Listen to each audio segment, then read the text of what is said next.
श्री स्वामी समर्थ. नमस्कार मंडळी. या वर्षातील पहिलं चंद्रग्रहण आहे तर ते भारतामध्ये दिसणार आहे. त्यामुळे विशेषतः गर्भवती महिलांनी कोणते ग्रहणाचे नियम पाळावेत, कधीपासून कधीपर्यंत सूतक काळ असणार आहे, तसेच वेद काळ, ग्रहणाचा मध्य, अशा बऱ्याच प्रश्नांची उत्तरे तुम्हाला मी आजच्या व्हिडिओमध्ये देणार आहे. त्यासाठी व्हिडिओ शेवटपर्यंत पहा. चॅनेलवरती नवीन असाल तर चॅनेलला नक्की सबस्क्राईब करा. चला तर मग लगेचच आजच्या व्हिडिओला सुरुवात करूयात. चंद्रग्रहणादरम्यान चंद्र कधी एकदम काळा दिसतो तर कधी तांबूस दिसतो. चंद्र पूर्णपणे पृथ्वीच्या सावलीत गेल्यावर काही भागात ब्लड मूनचे लालसर दृश्य दिसते. 3 मार्च 2026 रोजी होळीच्या दिवशी वर्षातील पहिले खग्रास चंद्रग्रहण हे दुपारी 3:20 सुरू होऊन ते सायंकाळी 6:47 असणार आहे. पंचांगानुसार 3 मार्च रोजी होणारे चंद्रग्रहण हे भारतात दिसणार आहे. तर हे चंद्रग्रहण साधारणतः 3 तास 27 मिनिटे चालेल. तर ज्योतिषशास्त्रानुसार चंद्रग्रहणाच्या 9 तास आधी सूतक काळ सुरू होतो आणि ग्रहण कालावधी संपल्यानंतर सूतक काळही संपतो. तर बघा, गर्भवती महिलांनो विशेष लक्ष द्या. सूतक काळ हा सकाळी 3 मार्च रोजी सकाळी 6:20 सुरू होईल आणि ग्रहण संपल्यानंतर म्हणजेच 3 मार्चच्या संध्याकाळी 6:47 सूतक काळ म्हणजे ग्रहण संपल्यानंतर सूतक काळही संपेल. तर साधारणतः सकाळी 6:20 पासून ते सायंकाळी 6:47 आपल्याला हे ग्रहण पाळायचं आहे. तर हे ग्रहण भारतामध्ये दिसणार असल्यामुळे आपल्याला पूर्ण दिवसभर हे ग्रहण पाळायचं आहे. तर हे ग्रहण कसं पाळायचं याबद्दलची सविस्तर माहिती आपण यापुढे पाहणार आहोत. विशेषतः गर्भवती महिलांनी कोणते नियम पाळावेत, कोणती काळजी घ्यावी यापुढे मी तुम्हाला सांगणार आहे. त्याआधी आपण पाहूया हे चंद्रग्रहण कुठे कुठे दिसणार आहे. तर हे सर्वात महत्त्वाची गोष्ट म्हणजे हे चंद्रग्रहण भारतातून दिसणार आहे. त्यामुळे आपल्याला त्याचे सर्व वेद असतील, नियम असतील तर ते पाळायचे आहेत. तसेच भारतामध्ये हे ग्रहण कुठे कुठे दिसणार आहे. तर हे चंद्रग्रहण दिल्लीमध्ये, उत्तर प्रदेश, महाराष्ट्र, राजस्थानमध्ये अंशतः हे चंद्रग्रहण दिसेल. तसेच आसाम, अरुणाचल प्रदेश, मिझोराम, नागालँड, मणिपूर आणि बंगाल या ईशान्येकडील राज्यामध्ये काही भागात सुद्धा हे चंद्रग्रहण दिसणार आहे. तसेच हे चंद्रग्रहण जगभरात अनेक ठिकाणून दिसेल. पश्चिम आशियातील Pakistan, Afghanistan, Iran, Iraq, Australia, New Zealand, दक्षिण अमेरिका आणि रशिया या देशामध्ये सुद्धा हे ग्रहण दिसणार आहे. सर्वात महत्त्वाची गोष्ट म्हणजे हे चंद्रग्रहण भारतामध्ये दिसणार आहे, ज्यामुळे त्याचा सूतक काळ देखील वैध राहणार आहे. म्हणजे सूतक काळ आपल्याला पाळायचा आहे. हे ग्रहण भारतातून दिसणार आहे, त्यामुळे आपल्याकडे या ग्रहणाला धार्मिक आणि आध्यात्मिक मान्यता देखील आहे. आणि ग्रहण पाळणं म्हणजे खूप कट्टरपणे किंवा खूप कठोरपणे पाळणे. काही गोष्टी ज्या आपल्याकडे पारंपरिक सांगितलेल्या असतात अगदी त्याप्रमाणे ग्रहण पाळणे म्हणजे चुकीचं आहे. तसं ग्रहण पाळणं गर्भवती महिलांनी बिलकुल करू नये. म्हणजे ब्रह्मांडामध्ये ही घटना घडत आहे. ग्रहण कुठल्याही भागात दिसत असलं तरी त्याचे सूक्ष्म कण हे वातावरणामध्ये मिसळलेले असतात. अशावेळी गर्भवती महिला या जास्त सेन्सिटिव्ह झालेल्या असतात.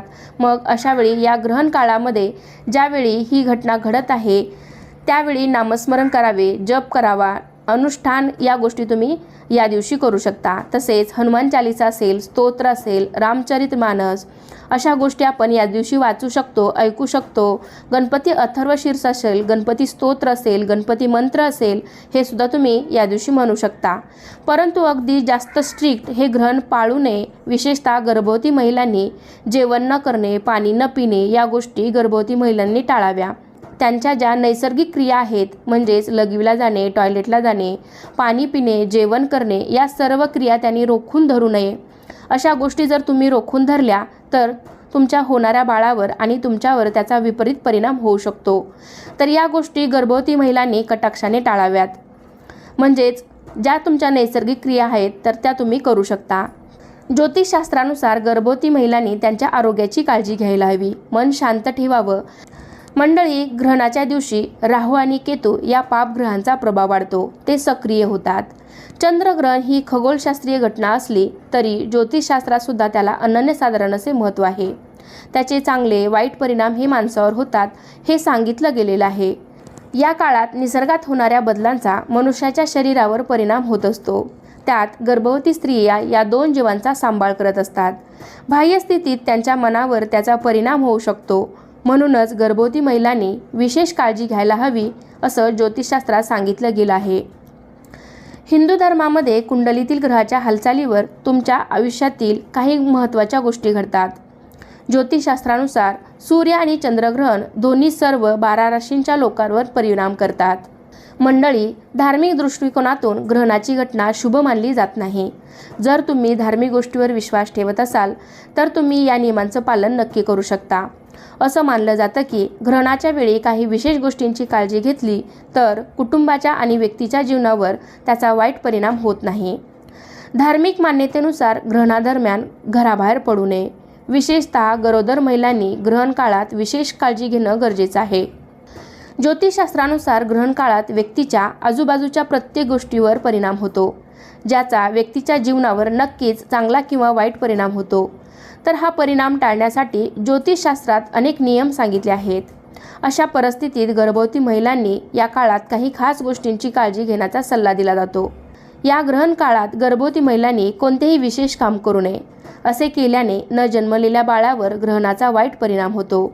तर ते असे कोणते नियम आहेत जे की ग्रहण काळात गर्भवती महिलांनी पाळायला हवेत? तर या नियमांचे म्हणजेच मी जे पुढे तुम्हाला नियम सांगणार आहे तर त्याचे पालन केल्याने गर्भवती महिलांच्या पोटी जन्माला येणारे बाळ हे निरोगी जन्माला येईल. तर ते नियम आपण यापुढे जाणून घेऊयात. तर सर्वात पहिला नियम असा आहे तीक्ष्ण वस्तू. तर गर्भवती महिलांनी ग्रहण काळात चाकू, कात्री, सुया इत्यादी ज्या काही धारदार वस्तू असतील तर त्या वस्तू या दिवशी वापरणं टाळायचं आहे. म्हणजे साधारणतः सकाळी 6:20 ते संध्याकाळी 6:47 आपल्याला या नियमांचं पालन करायचं आहे. दुसरा नियम असा आहे ग्रहणादरम्यान घराबाहेर पडू नये. गरोदर महिलांनी चंद्रग्रहण काळामध्ये घराबाहेर पडणे टाळावे. असे मानले जाते की जर एखाद्या महिलेने ग्रहण पाहिले तर त्याचा थेट परिणाम तिच्या न जन्मलेल्या मुलाच्या शारीरिक आणि मानसिक आरोग्यावर होतो. जन्मानंतर मुलाच्या शरीरावर काही ना काही डाग नक्कीच असतात. तिसरा नियम असा आहे ग्रहण काळात तयार केलेले अन्न खाऊ नये. गरोदर महिलांनी ग्रहण काळात तयार केलेले अन्न खाऊ नये. असे म्हणतात की यावेळी पडणारे ग्रहणाचे जे काही हानिकारक किरण असतात तर ते अन्न दूषित करतात. ग्रहण सुरू होण्याआधी तुळशीची पाने त्या अन्नामध्ये टाका आणि ग्रहण संपल्यानंतर ते काढून तुम्ही ते अन्न ग्रहण करू शकता. कारण असं केल्यामुळे ग्रहणानंतरही ते अन्न शुद्ध राहते. बघा, गर्भवती महिला या 2 जीवांचा सांभाळ करत असतात. तर तुम्हाला दिवसभर सकाळी 6 वाजल्यापासून ते संध्याकाळी 7 वाजेपर्यंत हे ग्रहण असणार आहे सुतक काळ पकडून. तर त्यामुळे तुम्हाला इतका काळ तुम्हाला भूक सहन होणार नाही. त्यामुळे तुम्ही जेवण करू शकता. तुम्हाला पाणी प्यायचं असेल पाणी पिऊ शकता. टॉयलेटला जाणं, बाथरूमला जाणं या ज्या काही तुमच्या नैसर्गिक क्रिया आहेत त्या तुम्ही करू शकता. फक्त की सकाळी तुम्ही स्वयंपाक करू नका किंवा झोपू नका, घराबाहेर पडू नका. या गोष्टी फक्त तुम्हाला टाळायच्या आहेत. त्यानंतरचा चौथा नियम असा आहे ग्रहणानंतर अंघोळ करणं आवश्यक आहे. बघा, ग्रहण संपल्यानंतर गर्भवती महिलेने तसेच इतर ज्या काही व्यक्ती असतील तर त्यांनीसुद्धा ग्रहणानंतर अंघोळही केली पाहिजे. ग्रहणाचा नकारात्मक प्रभाव टाळण्यासाठी ग्रहण संपल्यानंतर गर्भवती महिलांनी अंघोळ करावी. तसे जे कोणी पूजापाठ करणार असतील किंवा जे काटेकोरपणे ग्रहणाचं पालन करतात तर त्यांनीसुद्धा ग्रहण सुटल्यानंतर म्हणजे 3 मार्च रोजी सायंकाळी 6:47 अंघोळ करून पूजापाठ वगैरे ते करू शकतात. तसेच यानंतरचा पुढचा नियम असा आहे ग्रहण काळात पती पत्नीने शारीरिक संबंध ठेवणे टाळावे. याशिवाय ग्रहण काळात झोपणे, कोणतेही औषध घेणे, देवाच्या मूर्तींना स्पर्श करणे टाळावे. 6वा नियम असा आहे अनादी काळापासून असे मानले जाते की ग्रहणाचा गर्भाच्या विकासावर परिणाम होतो आणि गर्भवती महिलेच्या शरीरात हार्मोनल बदल देखील होतात. या बदलांमुळे गर्भवती महिलांच्या मूडमध्ये स्विंग, चिंता आणि लालसा जाणवते. याला कोणताही शास्त्रीय आधार नसला तरीही हा धोका टाळण्यासाठी भारतात गर्भवती महिलांना ग्रहण काळात घराबाहेर पडण्यास मनाई केली जाते. म्हणजेच त्यांनी ग्रहण जोपर्यंत आहे तोपर्यंत घराबाहेर पडू नये असे सांगितले जाते. तर मैत्रिणींनो, जर तुम्ही धार्मिक गोष्टीवर विश्वास ठेवत असाल तर तुम्ही या नियमांचं पालन नक्कीच करू शकता. याला कोणताही वैज्ञानिक आधार नाही, परंतु तरीही तुम्ही तुमच्या बाळाला कोणत्याही प्रकारच्या धोक्यापासून वाचवण्यासाठी हे ग्रहण नक्कीच पाळू शकता. गर्भवती महिला असतील किंवा इतर कोणीही असेल तर ग्रहण आहे म्हणून घाबरून जाण्याची गरज नाही, कारण ग्रहण ही एक खगोलीय घटना आहे आणि ग्रहणामुळे तुमच्या बाळावर तुमच्यावर काही विपरीत परिणाम होईल असं बिलकुल नाही. फक्त मोठ्यांचं ऐकण्याचा आपल्याला समाधान मिळावं. पूर्वापारपासून आपल्याकडे या ज्या काही रूढी परंपरा आहेत, चालीरीती आहेत तर त्या चालत आलेल्या आहेत, म्हणून आपल्याला हे ग्रहण पाळायचं आहे. ग्रहण काळात असं म्हटलं जातं की धार्मिक कार्य केले तर त्याचे पुण्यफळ अधिक मिळतं. त्यामुळे ग्रहण काळामध्ये तुम्ही जप, मंत्र, अनुष्ठान या गोष्टी करणं, तसेच हनुमान चालीसा, दुर्गा सप्तशती पाठ, गणपती अथर्व शीर्ष असेल या सगळ्या गोष्टी करणं महत्त्वाच्या मानल्या जातात. कारण ग्रहण काळामध्ये देवाचे नाम, जप, मंत्र हे जर तुम्ही केलं तर त्याचं पुण्यफळ हे अधिक पटीने मिळतं असं आपल्या शास्त्रामध्ये सांगितलं गेलेलं आहे. ह्या सर्व गोष्टी केल्यामुळे तुम्हाला मनाची शांती देखील मिळेल आणि मनात जी काही थोडीफार भीती असेल तर ती देखील दूर होईल. तुम्ही गर्भवती असाल तर कुठलंही ग्रहण अतिशय स्ट्रिक्ट पाळणं गरजेचं नाही. म्हणजेच लघवीला न जाणं, जेवण न करणं या सगळ्या गोष्टी तुम्ही करण्याची आवश्यकता नाही. म्हणजेच तुम्ही ग्रहण काळामध्ये या गोष्टी स्ट्रिक्ट पाळण्याची गरज नाही. तुम्ही या सर्व ज्या काही तुमच्या नैसर्गिक क्रिया आहेत तर त्या करू शकता. तर मंडळी, हे ग्रहण पाळावं की नाही ही प्रत्येकाची वैयक्तिक बाब आहे. तरीसुद्धा आपल्या भारतीय संस्कृतीत कोणतेही ग्रहण असले तरी ते पाळले जाते. मोठ्यांनी आपल्यावर तसे संस्कार केलेले आहेत, म्हणून फक्त मोठ्यांचं ऐकल्याचं आपल्याला समाधान मिळावं, कुठलीही शंका कुशंका मनात राहू नये यासाठी ग्रहण कालावधीत तुम्ही धार्मिक पठण, गणपती अथर्व शीर्ष अशा गोष्टी तुम्ही म्हणू शकता, वाचू शकता.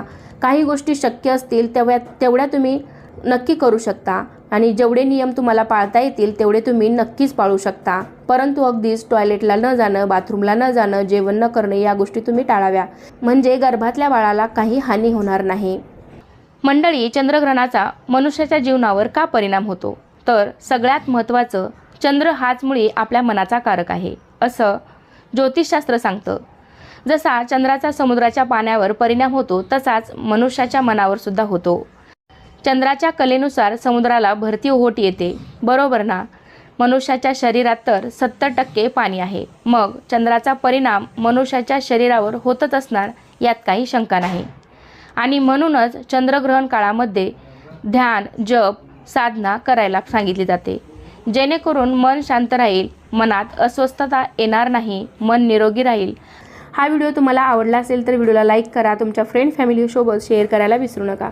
चला तर पुन्हा भेटूया अशाच एका छानशा आणि माहितीपूर्ण व्हिडिओमध्ये. तोपर्यंत सर्वांना श्री स्वामी समर्थ.